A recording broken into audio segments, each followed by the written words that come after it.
You wake up to a violent metallic groan, and before you even understand what happened, the floor beneath you tilts slightly.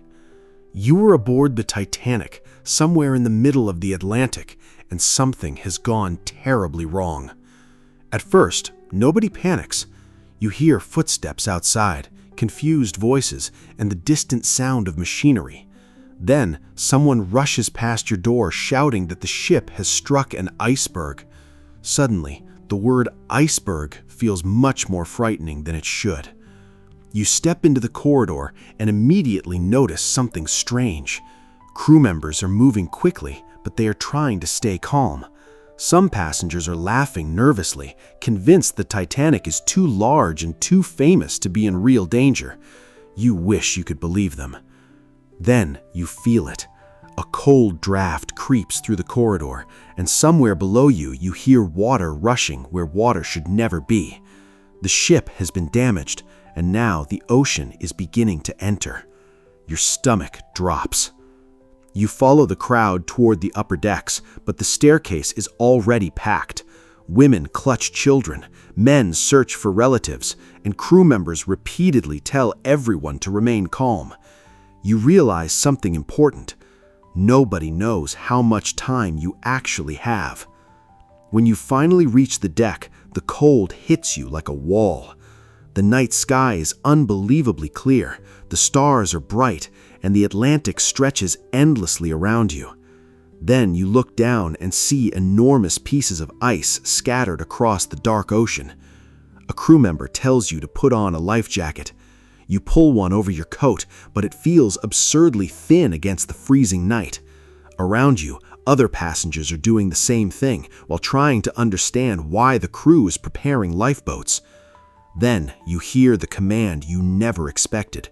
Women and children first. The words spread through the crowd, and suddenly everyone understands that this is not a drill. You look toward the lifeboats and realize there are nowhere near enough seats for everyone standing around you. The first lifeboat begins lowering, and something feels wrong. It is not full. You watch it disappear toward the ocean while dozens of people remain on the deck. For a moment, you wonder whether the crew is making a terrible mistake. You turn toward the ship and finally see the scale of the problem. The Titanic is beginning to sit lower in the water, its massive decks towering above the ocean.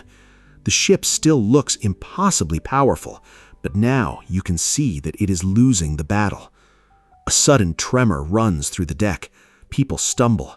Somewhere below, metal groans under enormous pressure. You grip the railing and realize the ship is no longer behaving like the unstoppable machine everyone believed it was. You hear that the wireless operators are sending distress signals. Ships are being contacted, but rescue is not minutes away.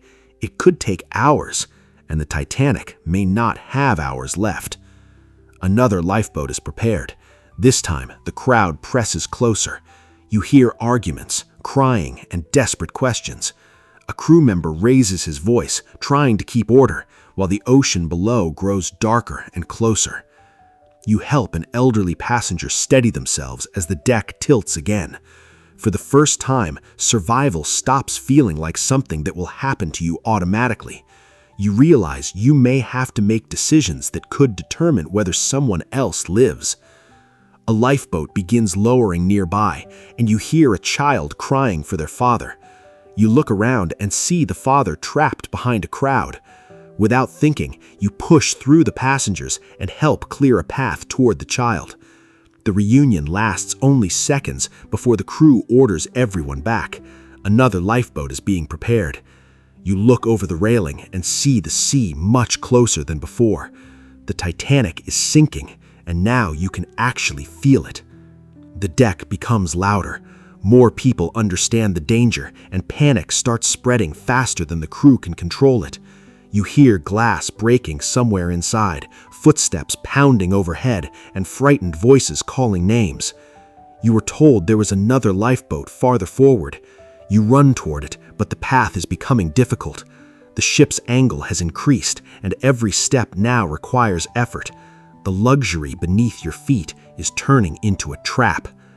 You reach the forward deck and see one of the most terrifying sights of the night. The Titanic's bow is noticeably lower, while the stern seems to rise behind you. The enormous ship is slowly becoming vertical against the ocean. Another lifeboat is launched, and this time there is almost no hesitation. People rush forward. You hold your position and help a frightened passenger get through the crowd, knowing every second matters. Then you hear a terrifying sound from deep inside the ship. It is not a normal creak. It is a deep, metallic roar that seems to travel through the entire hull. Everyone stopped talking. For one brief moment, everyone simply listened. Then the silence broke. People began moving again, but the mood had changed completely. There was no pretending anymore. The Titanic is dying, and everyone on board knows it. You look toward the horizon and see nothing but darkness. The nearest help is far away. The ocean is freezing, the night is brutally cold, and thousands of feet of water surround you. The lifeboat suddenly feels like the only safe place left in the world. You finally reach a lifeboat station where crew members are loading passengers. A child is placed aboard, then another. You step forward, but a crew member stops you and tells you to wait. Your heart sinks. You step back and suddenly understand the brutal mathematics of the night. There are too many people and too few lifeboats. Survival is no longer guaranteed by wealth, status, or confidence. It depends on time, position, and chance. A violent jolt throws several people against the deck. You grab a railing and hold on. When you look up, the ship's angle is worse. The forward sections are disappearing deeper into the ocean. There is no more time to wait. You move toward the nearest available lifeboat, but the route is blocked. A crowd is surging in the opposite direction. You help two people regain their footing, then push forward again, refusing to let the panic decide what happens next. You reach the stern area and realize how high above the ocean you are. The deck is steep enough that people are holding on to railings, ropes, and anything else they can find. The ship no longer feels like a ship. It feels like a mountain sliding into the sea. Suddenly, the lights flicker. The ship's electrical system struggles, and sections of the Titanic become darker.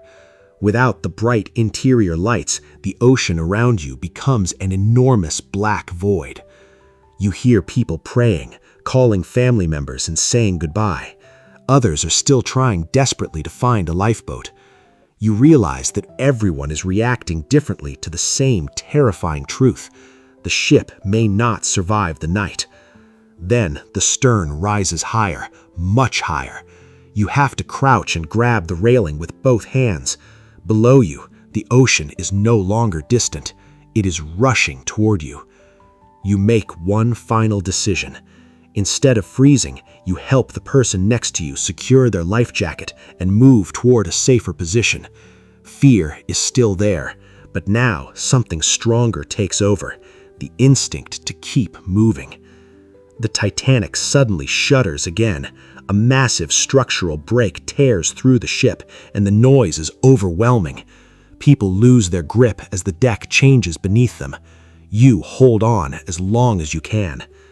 Then everything changes. The ship breaks apart, and you are thrown into the freezing Atlantic.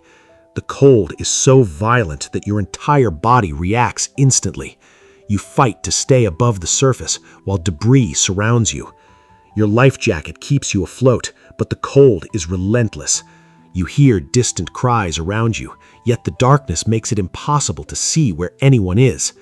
You keep your head above the water and search desperately for a lifeboat. After what feels like forever, you spot a lifeboat. You shout and wave your arms. Someone sees you. The boat turns toward you, and for the first time all night, you feel a tiny spark of hope. Strong hands pull you from the water. You collapse into the lifeboat, shaking uncontrollably. Around you, exhausted survivors stare back at the place where the Titanic had stood only hours earlier. Nothing about the ocean looks the same anymore. As the sky slowly begins to brighten, you sit silently among the survivors. You came aboard the Titanic expecting the greatest voyage of your life. Instead, you witnessed how quickly certainty can disappear and how important one decision can become when everything goes wrong. You look back one last time at the empty horizon and realize the most terrifying part was never the iceberg. It was believing you had plenty of time. When danger finally becomes obvious, the choices you made before that moment can decide everything. And that is what makes the Titanic story so unforgettable. You never know how much time you have until the moment you realize time is running out. If this POV put you on that deck, hit like, subscribe for more immersive historical POV stories, and comment what you would have done when the lifeboats started leaving.